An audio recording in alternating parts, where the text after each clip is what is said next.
horse people to world champions. He has built saddles for people all over the world, including the US, Canada, Germany, France, Korea, New Zealand, and Australia. He has been involved in the rodeo industry for more than 50 years, first as a competitor in amateur and professional rodeos, and winning his first all-around cowboy saddle at the age of 11. He has stayed involved by judging rodeos in Oregon, Washington, and New Zealand. He also has served on the board of directors for the Northwest Rodeo Association and for our organization. Thank you so much, Bob, and congratulations.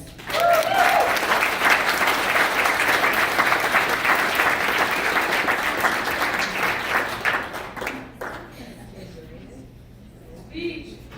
I can't wait to hear Bob's speech. He's hiding behind the podium back here.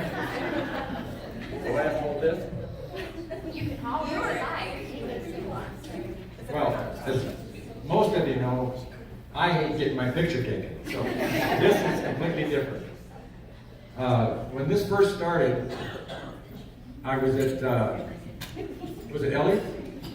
Yeah. Ellie Webb's coronation, and they gave away a little, was it court? Or circle Y, whatever.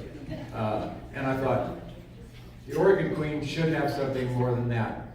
And I convinced Tanya and a few of the others that would give it a try, and that was 20-some years later. None